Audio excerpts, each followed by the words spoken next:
ఫిబ్రవరి 1వ తేదీ కేంద్రం బడ్జెట్ ప్రవేశపెట్టే రోజు. అదే రోజు మరికొన్ని ఆర్థిక అంశాలలో కీలక మార్పులు జరగబోతున్నాయి.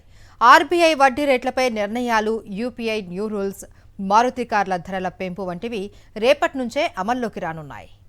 సామాన్యులపై ప్రభావం చూపే అనేక ప్రకటనలు ఫిబ్రవరిలో ఉన్నాయి. డిజిటల్ చెల్లింపులకు మరింత భద్రత పెంచే దిశగా national payment corporation of India NPCI కొత్త నిబంధనను తీసుకొచ్చింది.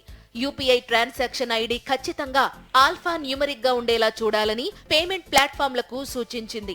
ఐడిలో అంకెలు, అక్షరాలు మాత్రమే ఉండాలని, స్పెషల్ క్యారెక్టర్లు ఉంటే లావాదేవీలను అనుమతించబోమని పేర్కొంది. ఫిబ్రవరి 1 నుంచి ఈ నిబంధన అమల్లోకి రానుంది.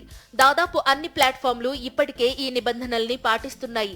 ఒకవేళ పాటించకపోతే మీ లావాదేవీ ఆగిపోయే అవకాశం ఉంది. 2023 ఫిబ్రవరి నుంచి reserve bank of India repo రేటును 6.5% వద్ద కొనసాగిస్తూ వస్తోంది. ద్రవ్యోల్బణం తగ్గుముఖం పట్టడంతో ఫిబ్రవరి 7న నిర్వహించే ఆర్బీఐ ద్రవ్య పరిమితి విధాన కమిటీ సమావేశంలో వడ్డీ రేట్ల తగ్గింపు ప్రకటన ఉండే అవకాశం ఉందని ఆర్థికవేత్తలు అంచనా వేస్తున్నారు. దేశీయ కార్ల తయారీ దిగ్గజం మారుతి సుజుకి కార్ల ధరలు పెంచేసింది.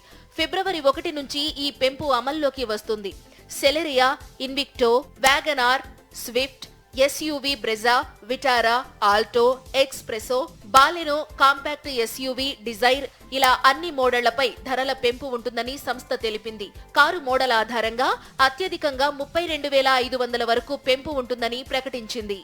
ప్రతి నెల 1వ తేదీన చమురు సంస్థలు ఎల్పీజీ సిలిండర్ ధరలను సవరిస్తుంటాయి. గృహ అవసరాలకు వినియోగించే సిలిండర్లతో పాటు వాణిజ్య సిలిండర్ ధరలను అంతర్జాతీయ మార్కెట్ ధరలకు అనుగుణంగా సవరిస్తుంటాయి.